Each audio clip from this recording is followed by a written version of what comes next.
नमस्कार दोस्तों, स्वागत है आपका एग्जाम वॉरियर में। तो आज से हम एक इम्पॉर्टेंट सीरीज शुरू करने वाले हैं जो होगा हिमाचल प्रदेश की डिस्ट्रिक्ट की हिस्ट्री से रिलेटेड। तो इसमें हम डिटेल में उनकी हिस्ट्री पढ़ेंगे, फिर उनकी ज्योग्राफी पढ़ेंगे और अंत में उससे रिलेटेड हम एमसीक्यूज करने वाले हैं।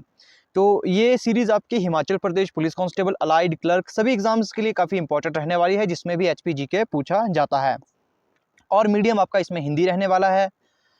तो आज हम करने वाले हैं चंबा डिस्ट्रिक्ट की। आज हम सबसे पहले चंबा की हिस्ट्री पढ़ने वाले हैं, इसकी झील पढ़ेंगे, इसमें कौन कौन से दर्रे आते हैं, इसमें नदियां कौन सी बहती है, ये सब आज हम इसमें डिटेल में करने वाले हैं। और मेन आकर्षण इसमें रहेगा आपका इसकी हिस्ट्री से कि चंबा में कौन कौन से राजा थे, स्थापना किसने की, किस राजा के कार्यकाल में कौन सी घटना घटी। तो ये सब हम आज इसमें पढ़ने वाले हैं, क्योंकि अब डिटेल में आपसे जीके पूछा जाता है तो इस तरह के आपको नॉलेज होना ज़रूरी है। तो सबसे पहले बात करते हैं चंबा की। तो चंबा जिले का गठन हुआ है हमारा कब? 15 अप्रैल 1948 को। चंबा जिले का मुख्यालय चंबा में है। साक्षरता दर देखिए फिलहाल की तो इसकी 73.19% है, ये 2011 की है। 2021 की जनगणना जो नहीं होने वाली है उसके अकॉर्डिंग जब आएगी तो आपको बता दी जाएगी। एरिया इसका 6528 वर्ग किलोमीटर है। जनसंख्या ये भी आपने छोड़ देनी है। देखिए आपने अभी क्या नहीं पढ़ना, आपने साक्षरता नहीं पढ़नी, क्योंकि नई साक्षरता दर आएगी काफ़ी जल्द, ये नहीं पढ़ना। लिंग अनुपात इसका 989 है और ये भी आपने अभी फिलहाल नहीं पढ़ना है, क्योंकि ये सब चीज़ें आपकी नई अपडेट होने वाली है।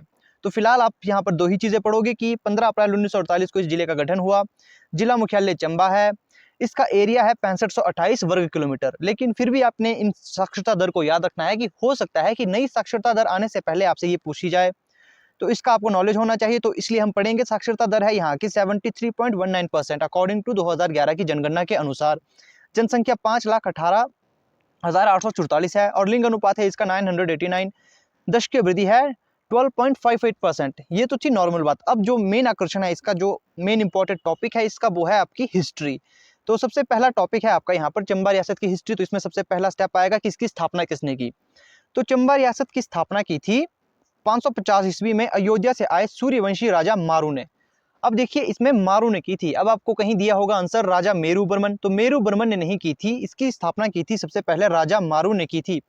और क्वेश्चन ऐसा पूछा जाता है कि चंबा रियासत की स्थापना कब हुई, तो वो हुई थी 550 ईस्वी में। क्वेश्चन कई बार घुमाकर भी पूछा जाता है कि किस राजा ने चंबा रियासत की स्थापना की और वे कहां से आए थे।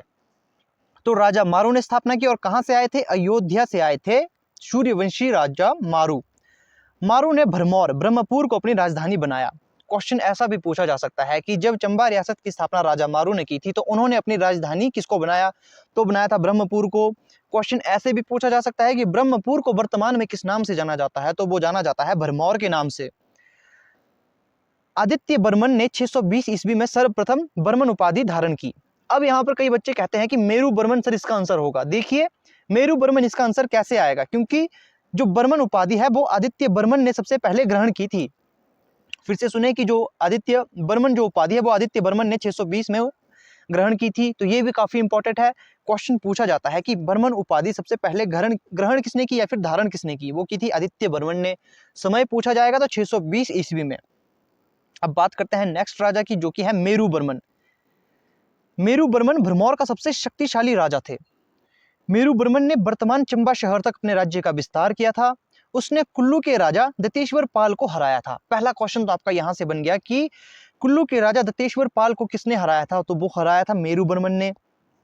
मेरू बर्मन ने भरमौर में मणि महेश मंदिर, लक्ष्मणा देवी मंदिर, गणेश मंदिर, नरसिंह मंदिर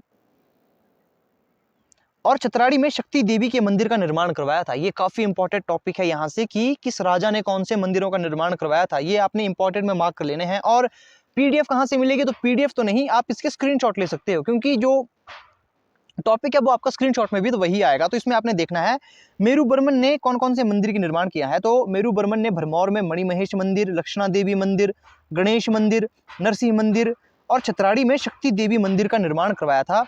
और क्वेश्चन एक ऐसा पूछा जाता है कि गुग्गा शिल्पी मेरू बर्मन का प्रसिद्ध शिल्पी था। तो क्वेश्चन पूछा जाएगा गुग्गा शिल्पी किसका प्रसिद्ध शिल्पकार था? तो वो थे मेरू बर्मन के प्रसिद्ध शिल्पकार। अब बात आती है लक्ष्मी बर्मन की, जिनका कार्यकाल 800 ईस्वी से प्रारंभ हुआ।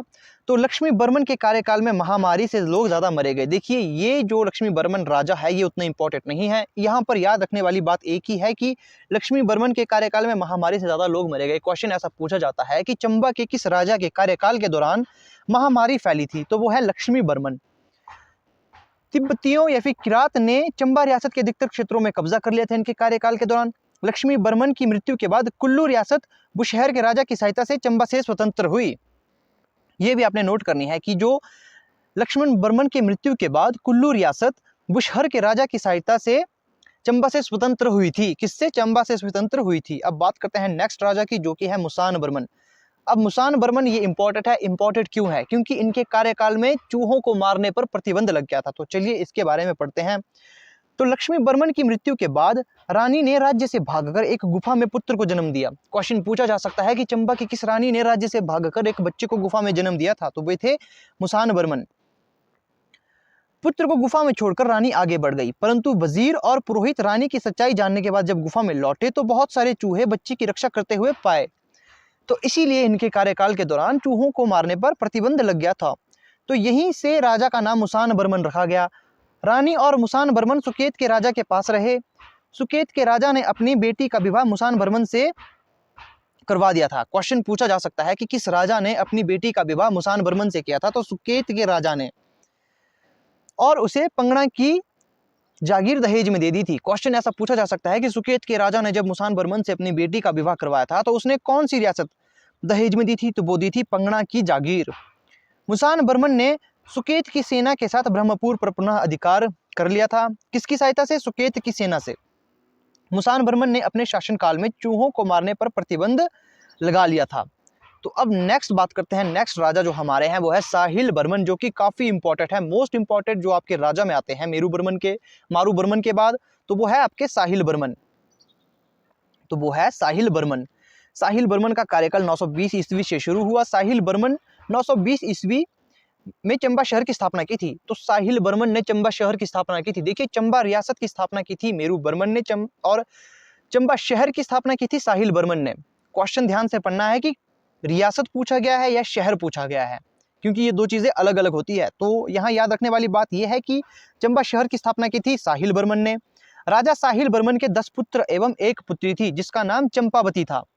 उसने चंबा शहर का नाम अपनी पुत्री चंपावती के नाम पर ही रखा था। ये मोस्ट इंपॉर्टेंट यहाँ पर लाइन आ चुकी है कि साहिल बर्मन ने चंबा रियासत या चंबा शहर का नाम किसके ऊपर रखा, तो अपनी पुत्री चंपावती के नाम पर रखा।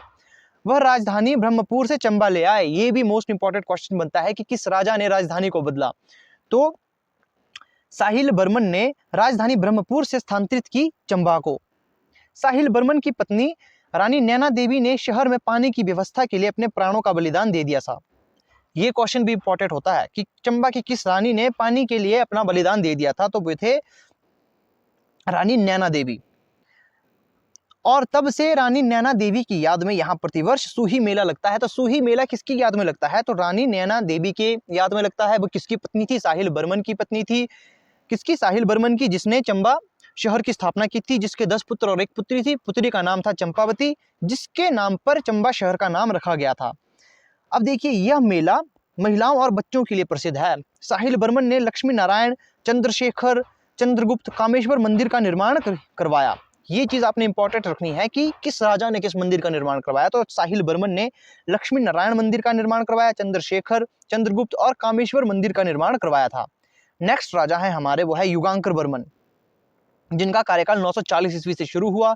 तो युगांकर बर्मन की पत्नी त्रिभुवन रेखा देवी ने भरमौर में नरसिंह मंदिर का निर्माण करवाया था। तो इनसे याद रखने वाली चीज यही है कि युगांकर बर्मन की जो पत्नी थी त्रिभुवन रेखा देवी ने नरसिंह मंदिर का निर्माण करवाया था। युगांकर बर्मन ने चंबा में गौरी शंकर का निर्माण करवाया था। गौरी शंकर मंदिर का निर्माण किसने करवाया था? युगांकर बर्मन ने करवाया था। नेक्स्ट लाइन देखेंगे सलवाहन बर्मन। तो सलवाहन बर्मन, जिसका कार्यकाल 1040 ईस्वी से शुरू हुआ था। राज तिरंगनी के अनुसार कश्मीर के शासक अंतदेव ने भरमौर पर सलवाहन बर्मन के समय आक्रमण किया था। तो इनके शासनकाल में यही इंपॉर्टेंट बात है कि इनके शासनकाल के दौरान किसने? कश्मीर के शासक अनंत देव ने भरमौर पर आक्रमण किया था। क्वेश्चन पूछा जाएगा कि कश्मीर के शासक अनंत देव ने भरमौर पर किसके शासनकाल के दौरान आक्रमण किया था, तो वे थे सलवाहन बर्मन। या फिर ऐसा भी पूछा जा सकता है कि सलवाहन बर्मन के कार्यकाल के दौरान किस शासक ने आक्रमण किया था, तो वो थे अनंतदेव। कहाँ के थे वो? कश्मीर के शासक थे। नेक्स्ट राजा है हमारे, वो है जस्साटा बर्मन। जस्साटा बर्मन, तो जस्साटा बर्मन ने कश्मीर के राजा सुशाला के विरुद्ध अपने रिश्तेदार हर्ष और उसके पोते भिक्षचाचरा का समर्थन किया था। जस्साटा बर्मन के समय शिलालेख चुराह के लोह टिकरी में मिला। तो इनके कार्यकाल में उतनी याद रखने वाली बात नहीं है, तो यहाँ पर आपने बस रखना है कि जस्साटा बर्मन का कार्यकाल 1105 ईस्वी में शुरू हुआ था। तो जस्साटा बर्मन ने कश्मीर के राजा सुशाला के विरुद्ध अपने रिश्तेदार हर्ष और उसके पोते भिक्षचाचरा का समर्थन किया था, ये चीज आपने याद रखना है। और जस्साटा बर्मन के समय का शिलालेख चुराह के लोह टिकरी में मिला है, कि जस्साटा बर्मन के समय का शिलालेख चुराह में मिला है। कहाँ पर मिला है? चुराह के लोह टिकरी में मिला है। अब नेक्स्ट देखोगे आप, तो नेक्स्ट है हमारा उदय बर्मन, जिनका कार्यकाल हमारा 1120 ईस्वी से शुरू हुआ। उदय बर्मन ने कश्मीर के राजा सुशाला से अपनी 2 पुत्रियां देवलिखा और तारालिखा का विवाह करवाया था, जो सुशाला की 1128 में मृत्यु होने के बाद सती हो गई थी। तो यहाँ से इंपॉर्टेंट क्वेश्चन बनता है कि किस शासक ने अपनी 2 पुत्रियों का विवाह करवाया था कश्मीर के राजा सुशाला से? तो वो थे उदय बर्मन, और सुशाला की मृत्यु 1128 में हो गई थी। अब बात की जाए अगले राजा की, तो वो है हमारे ललित बर्मन। तो ललित बर्मन के आपने शासनकाल ही याद रखना है कि 1143 ईस्वी में से इनका शासनकाल प्रारंभ हुआ था। अब नेक्स्ट राजा की बात करते हैं, तो वो है विजय बर्मन। 1175 ईस्वी से इनका शासनकाल आरंभ हुआ था। तो विजय बर्मन ने मोहम्मद गौरी के 1191 ईस्वी और 1192 के आक्रमण का फायदा उठाकर कश्मीर और लद्दाख के बहुत से क्षेत्रों पर कब्जा कर लिया था।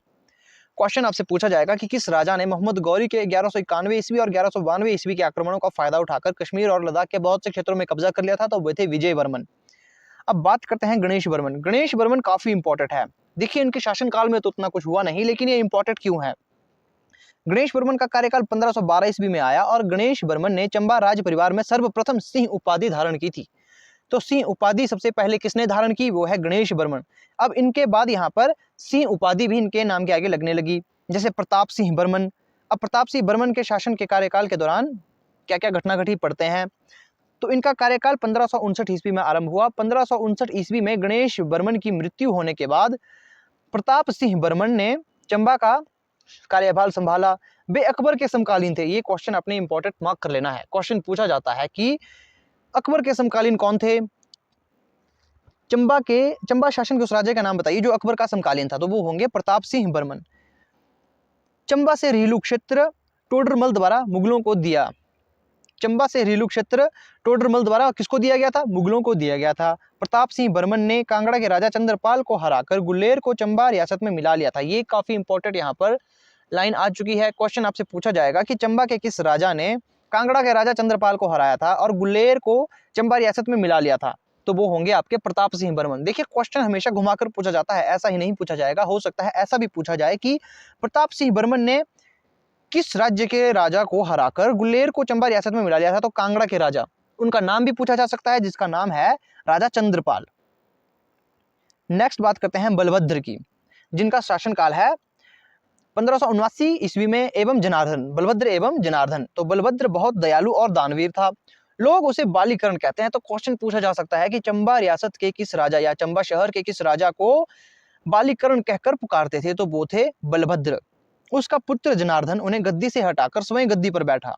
जनार्दन के समय नूरपुर का राजा सूरजमल मुगलों से बचकर उसकी रियासत में छुपा था। ये भी यहाँ पर इंपॉर्टेंट आपने मार्क कर लेना है कि जब जनार्दन के समय नूरपुर का राजा सूरजमल मुगलों से बचकर उसकी रियासत में छुपा था। किसकी रियासत में? जनार्दन की रियासत में छुपकर बैठा था। सूरजमल के भाई जगत सिंह को मुगलों द्वारा कांगड़ा किले का रक्षक बनाया गया था। तो क्वेश्चन पूछा जा सकता है कि जगत सिंह को कांगड़ा किले का रक्षक किसके द्वारा बनाया गया? तो मुगलों के द्वारा, या फिर मुगलों के द्वारा कांगड़ा किले का रक्षक किसे बनाया गया था? जगत सिंह को। क्वेश्चन अपने दोनों तरीके से पढ़ना है। और यहाँ पर क्या पूछा गया है? यहाँ पर कहा गया है कि जो सूरजमल के बाद नूरपुर का राजा बना, जहांगीर के 1622 ईस्वी में कांगड़ा भ्रमण के दौरान चंबा का राजा जनार्दन और उसका भाई जहांगीर से मिलने गए। तो जहांगीर ने भ्रमण कब किया? कांगड़ा भ्रमण कब किया? तो 1622 ईस्वी में कांगड़ा भ्रमण किया है जहांगीर ने। ये इंपॉर्टेंट मार्क कर लें। चंबा के राजा जनार्दन और जगत सिंह के बीच धलोग में युद्ध हुआ, जिसमें चंबा की सेना की हार हुई। बिशंबर जनार्दन का भाई युद्ध में मारा गया। जनार्दन को भी 1623 ईस्वी में जगत सिंह ने धोखे से मरवा दिया। तो जो ये युद्ध हुए हैं इनकी आपने डेट याद कर लेनी है, क्योंकि ये डेट पूछी जाती है। तो जनार्दन को कब मारा गया? 1623 में। किसके द्वारा मारा गया? जगत सिंह के द्वारा धोखे से मारा गया। बलभद्र को चंबा का पुनः राजा बनाया गया, परंतु चंबा 20 वर्षों तक जगत सिंह के कब्जे में रहा। तो ये चीज आपने देख लेनी है। अब नेक्स्ट बात करते हैं। नेक्स्ट हमारे राजा है पृथ्वी सिंह। 1641 ईस्वी में पृथ्वी सिंह राजा बने। जगत सिंह ने शाहजहां के विरुद्ध 1641 में विद्रोह कर दिया। तो जगत सिंह ने 1641 में विद्रोह कर दिया था किसके विरुद्ध? शाहजहां के विरुद्ध। इस मौके का फायदा उठाते हुए पृथ्वी सिंह ने मंडी और सुकेत की मदद से रोहतांग दर्रा, पांगी, चुराह को पार कर चंबा तक पहुंच गया। गुलेर के राजा मानसिंह जो जगत सिंह का शत्रु था, उसने भी पृथ्वी सिंह की मदद की। अब यहाँ पर आपसे पूछा जाएगा कि पृथ्वी सिंह की मदद किस किसने की थी? तो वो की थी मंडी और सुकेत की मदद की थी, और गुलेर के राजा मानसिंह जो जगत सिंह का शत्रु था, उसने भी पृथ्वी सिंह की मदद की थी। पृथ्वी सिंह ने बसौली के राजा संग्राम पाल को भिलई तहसील देकर उससे गठबंधन किया था। पृथ्वी सिंह ने अपना राज्य पाने के बाद चुराह और पांगी में राज अधिकारियों के लिए कोठी बनवाई। किसने बनवाई? पृथ्वी सिंह ने। क्वेश्चन पूछा जा सकता है कि किस राजा ने अपने राज्य पाने के बाद चुराह और पांगी में राज अधिकारियों के लिए कोठी बनवाई, या सिंपल क्वेश्चन पूछा जा सकता है कि कोठी बनवाई, तो वो है राजा पृथ्वी सिंह ने। पृथ्वी सिंह और संग्राम पाल के बीच भिलई तहसील को लेकर विवाद हुआ, जिससे मुगलों ने सुलझाया।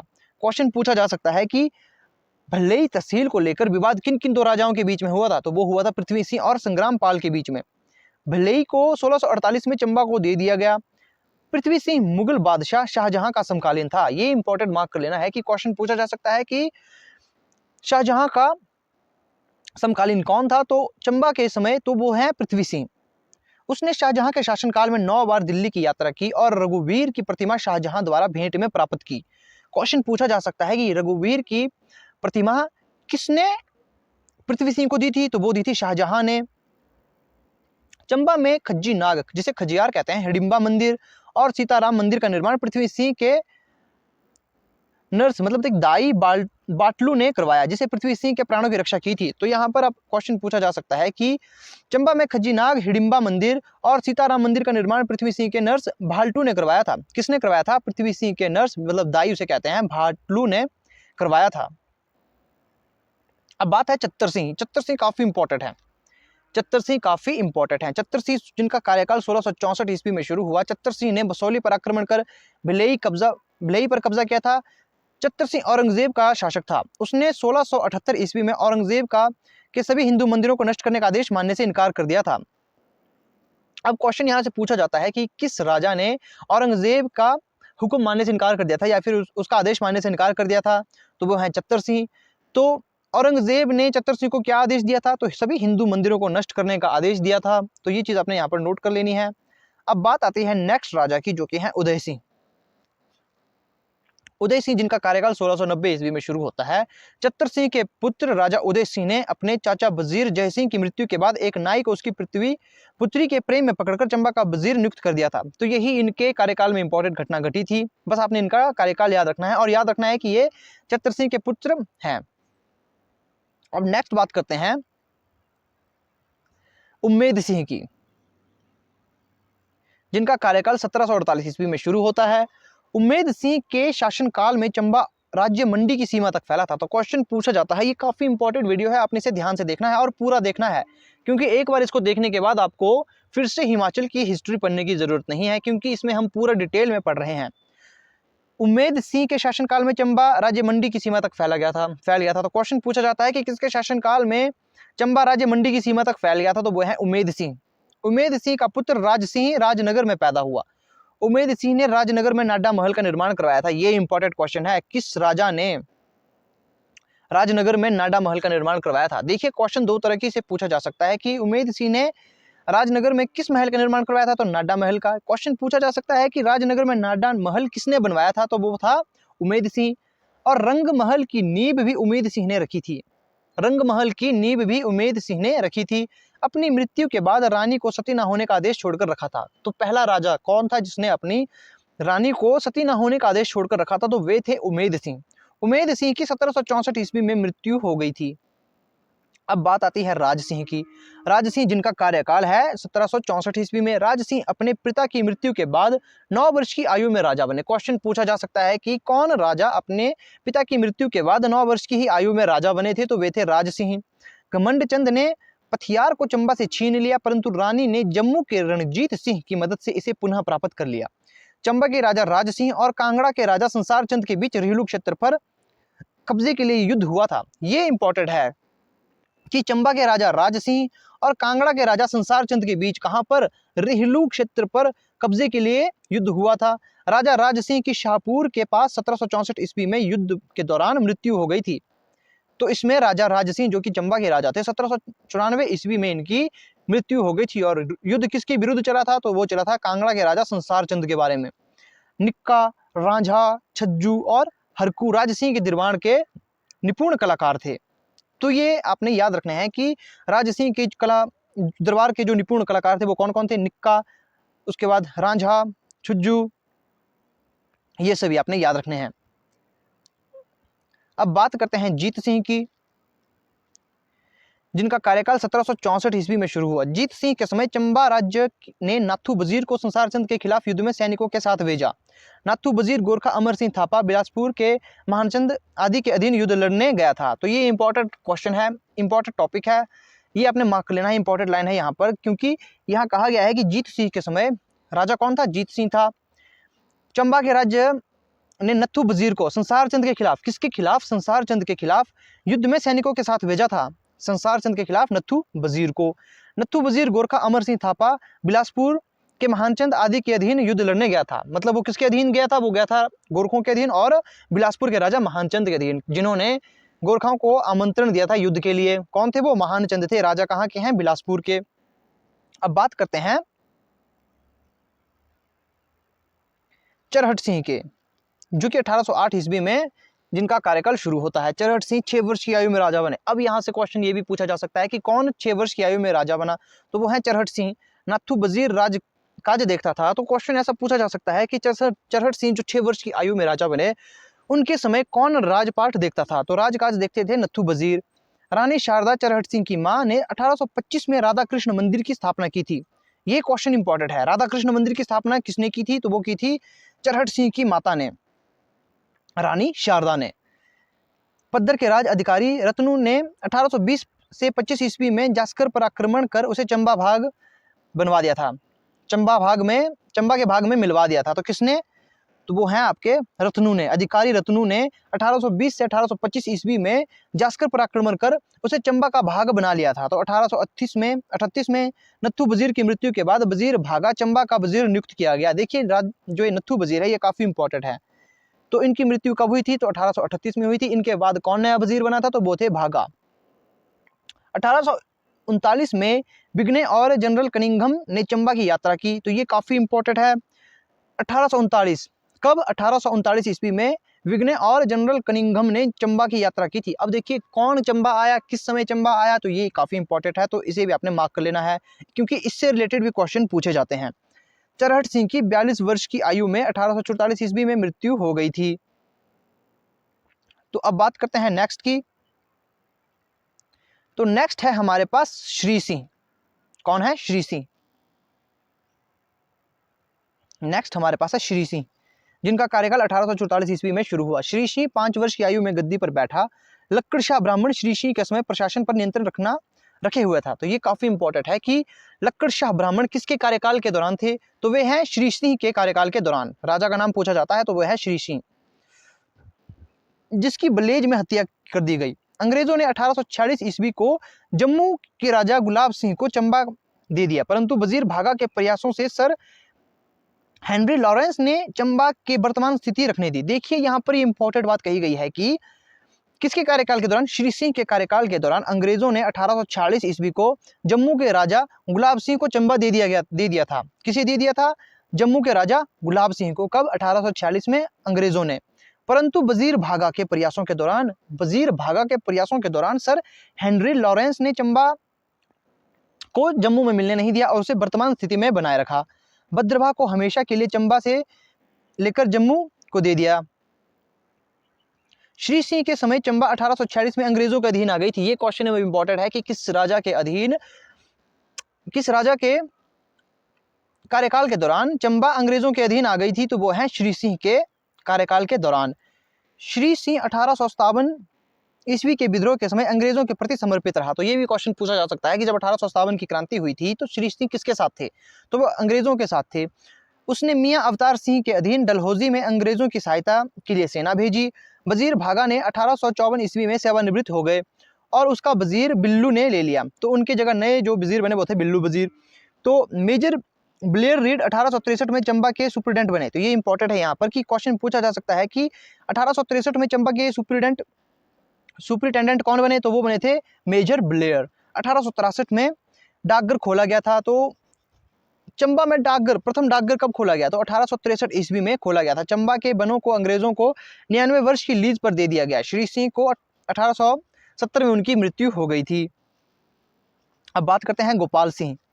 श्री सिंह का भाई गोपाल सिंह गद्दी पर बैठा। उसने शहर की सुंदरता बढ़ाने के लिए कई काम किए। उसके कार्यकाल में 1871 में लॉर्ड मेयो चंबा आए थे। ये काफी इंपॉर्टेंट टॉपिक है, यहाँ पर काफी इंपॉर्टेंट लाइन है, इसे आपने इंपॉर्टेंट में मार्क कर लेना है कि किसके कार्यकाल के दौरान लॉर्ड मायो चंबा आए थे और 1871 में आए थे। कब आए थे, 1871 में आए थे लॉर्ड मायो, तो वो थे गोपाल सिंह।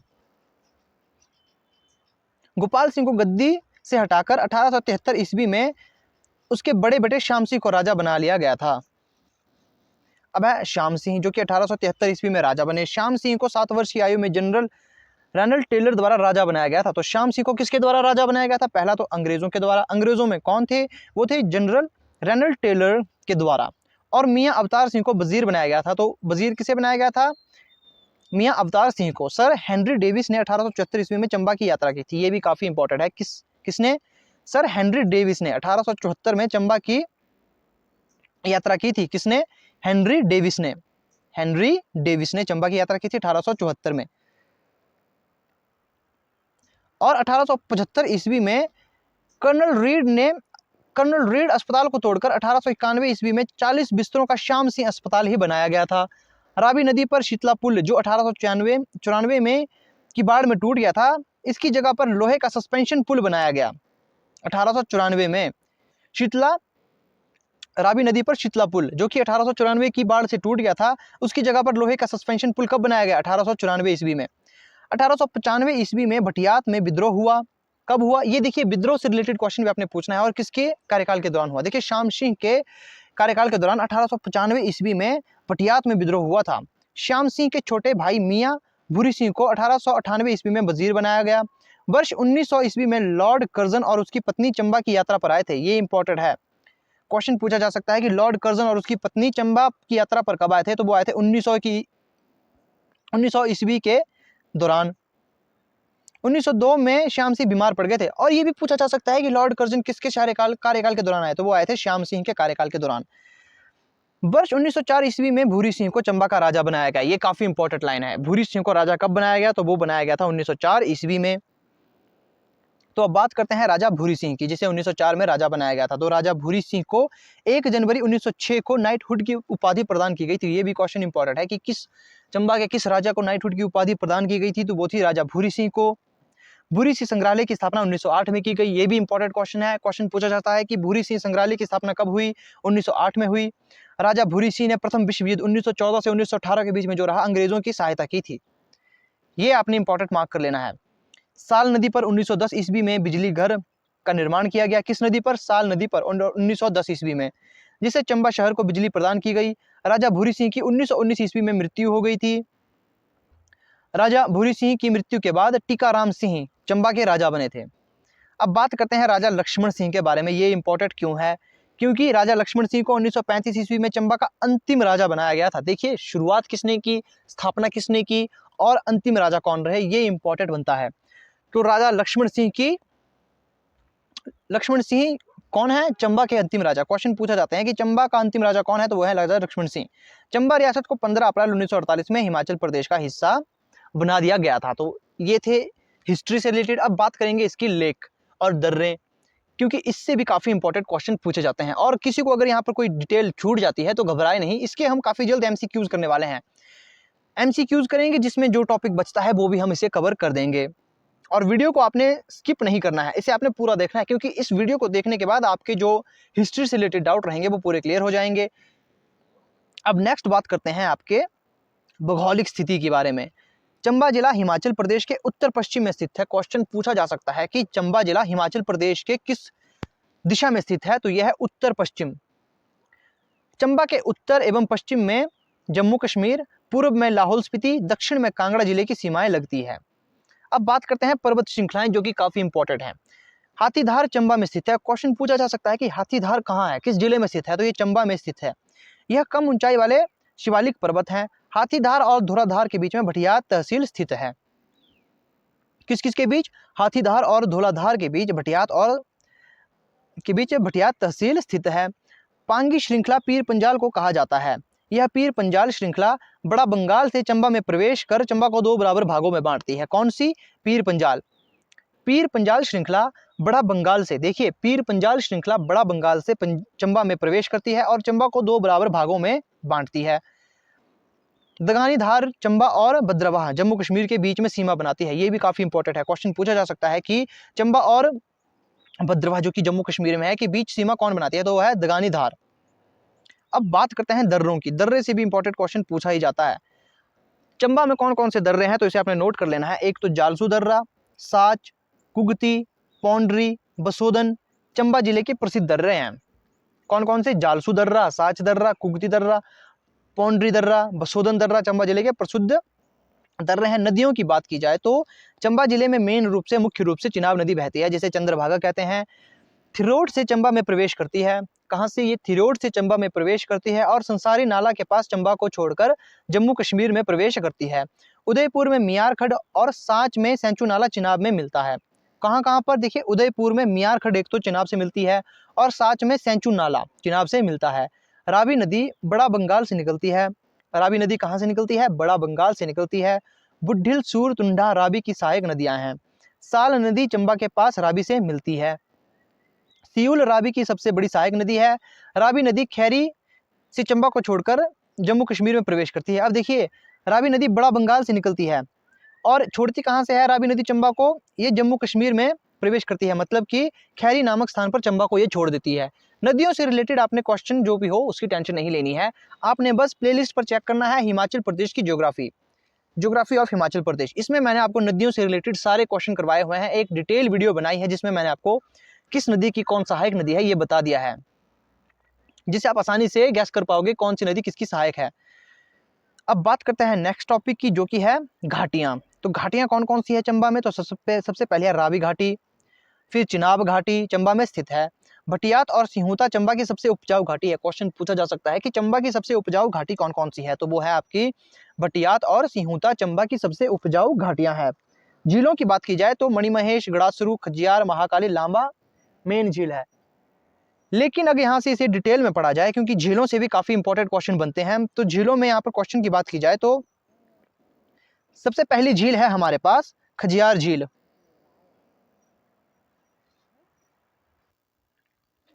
तो यह है खजियार झील जो कि डलहौजी में है। कहां पर? चंबा में। समुद्र तल से इसकी ऊंचाई है 1951 मीटर।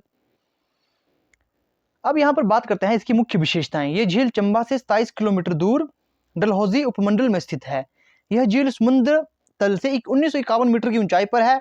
इस झील के अनुपम सौंदर्य के कारण खजियार को हिमाचल प्रदेश का मिनी स्विट्जरलैंड के नाम से भी इसे जाना जाता है। तो ये होगी आपकी एक इंपॉर्टेंट बात। यहाँ पर क्वेश्चन पूछा जा सकता है कि हिमाचल प्रदेश की किस झील को मिनी स्विट्जरलैंड के नाम से जाना जाता है, तो वो है खजियार झील।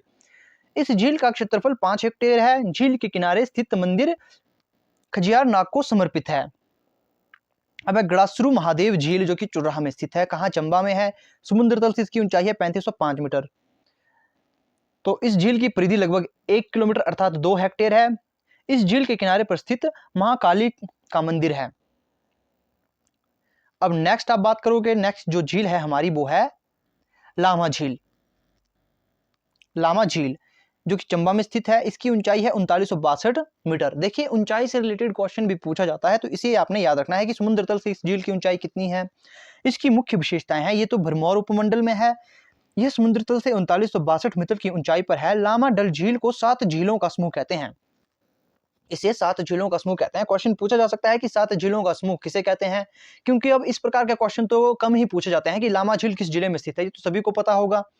अब लामा झील को 7 झीलों का समूह कहते हैं, ये भी आपने नोट करना है। क्वेश्चन ऐसे भी पूछा जा सकता है कि 7 झीलों का समूह किसे कहते हैं, इस झील का कुल क्षेत्रफल 32 हेक्टेयर है।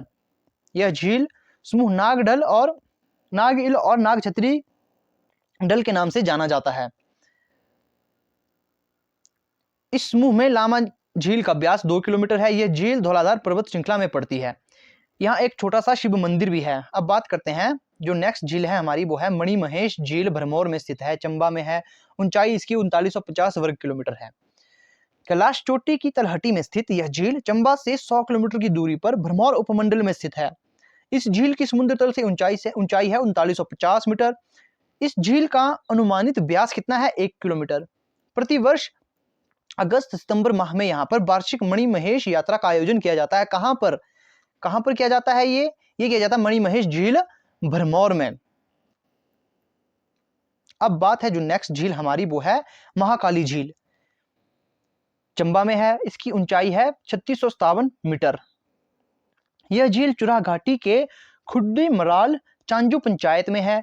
यह झील समुद्र तल से 3657 मीटर की ऊंचाई पर स्थित है। यह झील भगवती काली के नाम से विख्यात है। क्वेश्चन यहां से पूछा जाएगा कि महाकाली झील को अन्य नाम से किससे जाना जाता है, तो वो है भगवती काली के नाम से विख्यात है। यह झील 3 हेक्टेयर के क्षेत्र में फैली हुई है। नेक्स्ट है हमारे पास कालिका डल झील, कालिका डल झील जो चंबा में है। इसकी मुख्य विशेषता है यह झील नौसराधार पर चुराही घाटी में पड़ती है। अगली झील है हमारी चंद्रकूप ताल, जो कि चंबा में है। अब देखिए जो डिटेल में पड़ता है उसे पता होगा कि चंद्रकूप ताल कहां पर है, वो है चंबा में।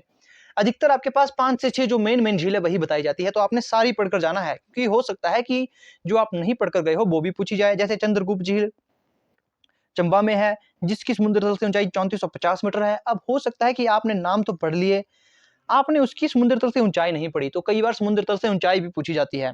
इस झील में यह झील वर्ष भर बर्फ से ढकी रहती है। गर्मियों में इस झील के बर्फ के टापू तैरते देखे जा सकते हैं। तो क्वेश्चन पूछा जाएगा कौन सी झील वर्ष भर ढकी रहती है हिमाचल प्रदेश की, वो है हमारी चंद्रकूप झील। पड़ती कहां पर है? ये पड़ती है चंबा में।